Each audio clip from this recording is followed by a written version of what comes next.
ओम श्री शक्ति नमः। ओम श्री शक्ति नमः। ओम श्री शक्ति नमः। ओम श्री शक्ति नमः। वैशाख स्नान से 5 पेटों का उद्धार तथा पाप प्रशमन नामक स्रोत का वर्णन। अम्बरीश ने कहा, मुने, जिसके चिंतन मात्र से पाप राशि का लय हो जाता, उस पाप प्रशमन नामक स्रोत को मैं सुनना चाहता हूँ। आज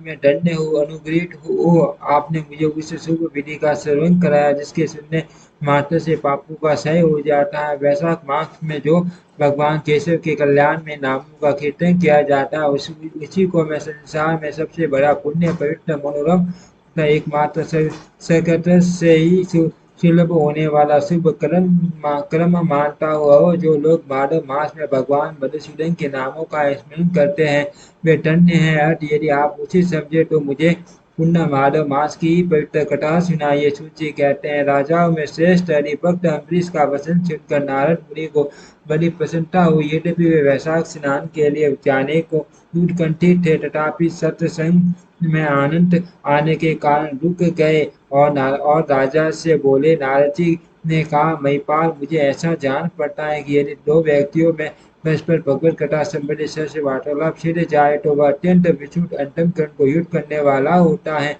आज आपके साथ जो माधव मास के महात्म्य की चर्चा चल रही है, ये वैशाख स्नान की अपेक्षा भी अधिक पुण्य प्रदान करने वाली है, क्योंकि भादव मास के देवता भगवान श्री विष्णु, अर्थ उसका कीर्तन भगवान भगवान का ही कीर्तन है, जिसका जीवन धर्म के लिए और धर्म भगवान की प्रसन्नता के लिए है। अर्थ, जो रातों दिन पुण्य पार्जन में ही लगा रहता है, उसी को इस पृथ्वी पर मैं वैष्णव मानता हूँ। राजन, अब मैं वैशाख स्नान से होने वाले पुण्य फल का संक्षेप से वर्णन करता हूँ।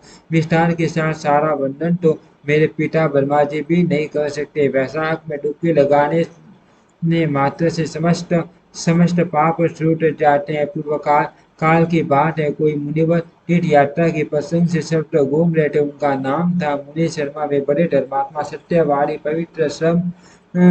तथा पवित्र तथा श्रम एवं दम शांति धर्म से युक्त थे। वे प्रतिदिन पितरों का तर्पण और श्राद्ध करते थे। उन्हें वेदों और स्मृतियों के विधानों का सम्यक ज्ञान था। वे मधुर वाणी बोलते और भगवान का पूजन करते रहते थे। वैष्णवों के संसर्ग में ही उनका समय व्यतीत होता था। वे तीनों कालों के ज्ञाता, मुनि, दयालु, अत्यंत तेजस्वी, तत्व ज्ञानी और ब्राह्मण भक्त थे। वैशाख का महीना था। मुनि शर्मा स्नान के लिए नर्मदा के किनारे जा रहे थे। उसी समय उन्होंने अपने सामने 5 पुरुषों को देखा जो भारी दुर्गति में फंसे हुए हुए थे। वे अभी अभी एक दूसरे से मिले थे। उनके शरीर का रंग काला था। वे एक एक बरगद की छाया में बैठे थे और पापों के कारण उद्विग्न होकर चारों ओर दृष्टिपात कर रहे थे। उन्हें देखकर देवेंद्र मुनि शर्मा बड़े विस्मय में पड़े और सोचने लगे, इस भयानक वन में ये मनुष्य कहाँ से आए। इनकी चेष्टा बड़ी दयनीय है, किंतु इनका आकार बड़ा भयंकर दिखाई देता है। ये पाप बागी शोर तो नहीं है। विप्र मुनि शर्मा की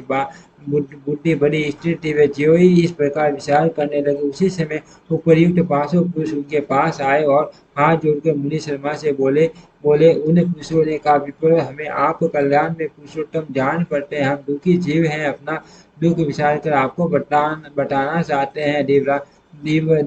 दिव्यराज, आप कृपा करके हमारे कष्ट कथा सुने। दैववश जिनके पाप प्रकट हो गए, उन दिन दुखी प्राणियों के आधार आप जैसे संत महात्मा ही हैं। साधु पुरुष अपनी दृष्टि मात्र से पीड़ितों की पीड़ाई हर लेते हैं। अब उनमें से एक ने सबका परिचय देना आरंभ किया है। मैं पंचाल देश का सत्य हूँ। मेरा नाम नरवान है। मैंने मार्ग में मोहवश बाण द्वारा एक ब्राह्मण की हत्या कर डाली। मुझसे ब्रह्म हत्या का पाप हो गया। इसी से वृश्चिका, सूत्र और तिलक से रहित होकर इस पृथ्वी पर घूमता हूँ और सबसे कहता फिरता हूँ कि मैं ब्रह्म हत्यारा हूँ। मुझे महापापी ब्रह्मघाती को आप कृपा की भिक्षा दे। इस दशा में बड़े बड़े मुझे 1 वर्ष बीत गए हैं।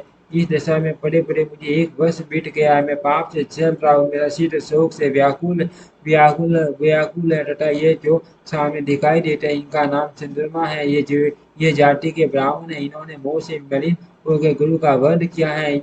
ये मगध देश के निवासी है। इनके स्वजनों ने इनका परित्याग कर दिया है। ये भी घूमते घामते देवात यहाँ आ पहुंचे हैं। इनके भी न सका है, न सुप्त, न क्षिप्त। ब्राह्मण का कोई भी सीने इनके शरीर में नहीं रह गया है। इनके सिवा जो ये तीसरे व्यक्ति हैं, इनका नाम देव शर्मा है स्वामी। ये भी बड़े कष्ट में है। ये भी जाति के ब्राह्मण है, किंतु वो बस वेश्या की आसक्ति में फंस कर शराबी हो गए थे। इन्होंने भी पूछने पर अपना सारा हाल हाल सच सच कह सुनाया। अपने प्रश्न पापा चाल को याद करके इनके हृदय में बड़ा संताप होता है। ये सदा संताप से पीड़ित रहते हैं। इनको इनकी स्त्री ने, बंधु बांधवों ने तथा गांव के सब लोगों ने वहां से निकाल दिया है। ये अपने उसी पाप के साथ भ्रमण करते हुए यहाँ आए हैं। ये सौते मास से जाति के वैश्य है। इनका नाम विदुर है। ये गुरु पत्नी के साथ समागम करने वाले हैं। इनकी माता मिथिला में जाकर वेश्या हो गई थी।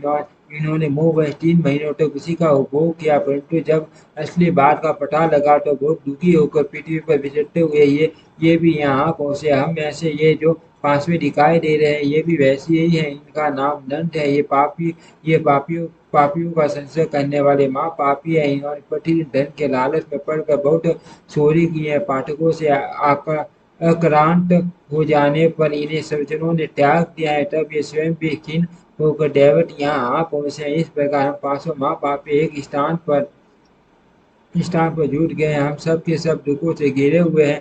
अनेकों तीर्थों में घूम आए, मगर हमारा घोर पाठक नहीं मिटता। आपको तेज से उद्दीप्त देखकर हम लोगों का मन प्रसन्न हो गया। आप जैसे साधु पुरुष के पुण्य में दर्शन से हमारे पाठकों के अंत होने की सूचना मिल रही है। स्वामी, कोई ऐसा उपाय बताइए जिससे हम लोगों के पापों का नाश हो जाए। प्रभु, आप वेदांत के ज्ञाता और परम दयालु जान पड़ते हैं। आपसे हमें अपने उद्धार की बड़ी आशा है।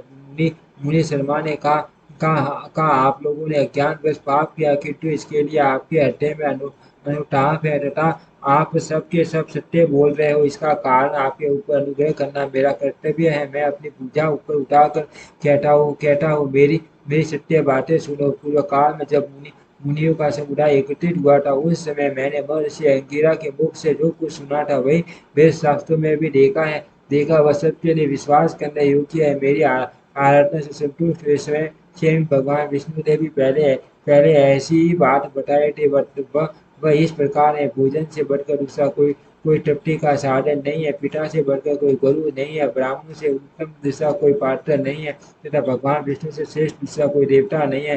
गंगा की समानता करने वाला कोई तीर्थ, गोदान की तुलना करने वाला कोई दान, गायत्री के समान जप, एकादशी के तुल्य व्रत, भार्या के सरस मित्र, दया के समान धर्म तथा स्वतंत्रता के समान सुख नहीं। गृहस्थ्य से बढ़कर आश्रम और सत्य से बढ़कर सदाचार नहीं। इसी प्रकार संतोष के समान सुख तथा वैशाख मास के समान मान, पापों का अपहरण करने वाला दूसरा कोई मास नहीं है। वैशाख मास भगवान मधुसूदन को बहुत ही प्रिय है। गंगा आदि तीर्थों में तो वैशाख स्नान का सुयोग अत्यंत दुर्लभ है। उस समय गंगा, यमुना तथा नर्मदा की प्राप्ति कठिन होती है। जो शुद्ध हृदय वाला मनुष्य भगवान के भजन में तत्पर हो, वो पूरे वैशाख पर प्राप्त काल गंगा स्नान करता है। वह सब पापों से मुक्त होकर परम गति को प्राप्त होता है। इसीलिए पुण्य के सारभूत इस वैशाख मास में आप सभी पाठक ही मेरे साथ नर्मदा तट पर चलो और उसमें गोटे लगाओ। नर्मदा के जल का मुनि लोग भी सेवन करते हैं। वह समस्त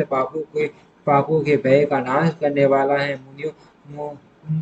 मुनि के यो कहने पर वे सब पापी उनके साथ अद्भुत पुण्य प्रदान करने वाली नर्मदा की प्रशंसा करते हुए उसके तट पर गए। किनारे पहुंचकर ब्राह्मण श्रेष्ठ मुनि शर्मा का चित प्रसन्न हो गया। उन्होंने वेदोक्त विधि के अनुसार नर्मदा के जल में प्राप्त स्नान किया। उपर्युक्त 500 पापियों ने भी ब्राह्मण के कहने से त्यों ही नर्मदा में डुबकी लगाई। त्यों ही उनके शरीर का रंग बदल गया। वे तत्काल सूर्य के समान कांतिमान हो गए। फिर मुनि शर्मा ने सब लोगों के सामने उन्हें पाप परसमन नामक स्तोत्र सुनाया। गोपाल, अब आप पाप परसमन नामक स्तोत्र सुनो। इसका भक्ति पूर्वक श्रवण करके भी मनुष्य पाप राशि से मुक्त हो जाता है। इसके चिंतन मात्र से बहुत तेरे पाप छूट हो चुके हैं। इसके सिवा और भी बहुत से मनुष्य इस स्तोत्र का सहारा लेकर अज्ञान जनित पाप से मुक्त हो गए हैं। जब मनुष्य शीत प्राय, स्त्री प्राय धन तथा जीव हिंसा आदि की ओर जाए तो इस प्रायश्चित रूप स्तुति कर लेनी चाहिए। स्तुति इस प्रकार है।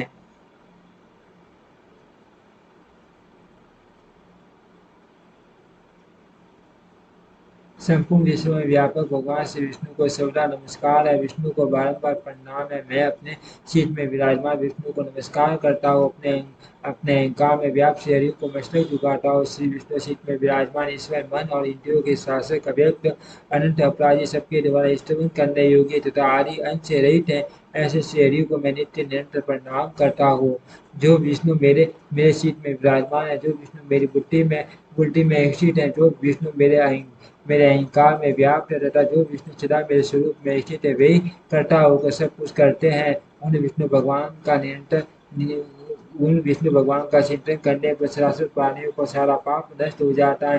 जो ध्यान करने और सफल में दिख जाने पर भी पापियों के पाप हर लेते हैं तथा शरणों में पड़े हुए शरणागत भक्त जिन्हें अत्यंत प्रिय है, उन वामन रूपधारी भगवान श्री विष्णु को नमस्कार करता हूँ, जो अजन्मा अक्षर और अविनाशी है तथा 10 अवलंब शून्य संसार में हाथ का सहारा देने वाले हैं। श्रोतों द्वारा जिनकी स्तुति की जाती है, उन सनातन श्री विष्णु को मैं प्रणाम करता हूँ। तो हे सर्वेश्वर, हे ईश्वर, हे व्यापक परमात्मा, हे अत्योग सज, हे इंद्रियों का शासन करने वाले अंतर्यामी ऋषिकेश, आपको बारंबार नमस्कार है। हे नरसिंह, हे अनंत, हे गोविंद, हे बुद्ध भावन, हे केशव, हे जनार्दन, मेरे दुर्व्यसन दुष्कर्म और दुष्चिंत को शीघ्र नष्ट कीजिए। महाभाव, मेरी प्रार्थना सुनिए। अपने शीत के वश में होकर मैंने जो कुछ बुरा चिंतन किया हो उसको शांत कर दीजिए। ब्राह्मणों का हित साधन करने वाले देवता गोविंद, परमात्मा तत्पर रहने वाले जगन्नाथ, जगत को धारण करने वाले असीम, मेरे पापों का नाश कीजिए। मैंने पूर्वा साया मध्या तथा रात्रि के समय शरीर मन और वाणी के द्वारा जान कर या अनजान में जो कुछ पाप किया वो सब ऋषिकेश पुंडरीकाक्ष और माधव इन 3 नामों का उच्चारण से नष्ट हो जाए। ऋषिकेश, आपके नामोच्चारण से मेरा शारीरिक पाप नष्ट हो जाए। पुंडरीकाक्ष, आपके इसमें से मेरा मानस पाप शांत हो जाए तथा माधव, आपके नाम कीर्तन से मेरे वार्षिक पाप का नाश हो जाए। मैंने खाते पीते, खड़े होते, सोते, जागते तथा ठहरते समय मन, वाणी और शरीर से सवार या धन के लिए जो कुत्सित योनि और नरकों की प्राप्ति कराने वाला मान या थोड़ा पाप किया है, वह सब भगवान वासुदेव देव का नामोच्चारण करने से नष्ट हो जाए। जिसे परम ब्रह्म, परम धाम और परम पवित्र कहते हैं, वह तत्व भगवान विष्णु ही है। इनसे विष्णु भगवान का कीर्तन करने से मेरे जो भी पाप हो वे नष्ट हो जाए। जो गंध और स्पर्श से रहित हैं, ज्ञानी पुरुष जिसे पाकर पुण्य संसार में नहीं लौटते, वह श्री विष्णु का ही परम पद है। वह सब मुझे पूर्ण रूप से प्राप्त हो जाए। यह पाप पर परसमन नामक स्रोत है। जो मनुष्य इसे पढ़ता है और सुनता है, वह शरीर, मन और वाणी द्वारा किए हुए पापों से मुक्त हो जाता है। इतना ही नहीं, वह पाप ग्रह आदि के भय से भी मुक्त होकर विष्णु के परम पद को प्राप्त होता है। यह स्रोत सब पापों का नाशक तथा पाप राशि का प्रायश्चित है। इसीलिए श्रेष्ठ मनुष्यों को पूर्ण प्रयत्न करके इस स्रोत का पाठ करना चाहिए। राजन, इस स्रोत के सर्व मात्र से पूरे जन्म तथा इस जन्म के किए हुए पाप भी तत्काल नष्ट हो जाते हैं। यह स्रोत पाप रूपी वृक्ष के लिए कुठार और पाप में ईंधन के लिए दावानल है। पाप राशि रूपी अंधकार समूह का नाश करने के लिए यह स्रोत सूर्य के समान, मैंने सबको जगत पर अनुग्रह करने के लिए इसे आपके सामने प्रकाशित किया है। इसके पुण्य में महात्म्य का वर्णन करने में स्वयं श्री भी समर्थ नहीं है। ओम श्री शक्ति नमः। ओम श्री शक्ति नमः। ओम श्री शक्ति नमः।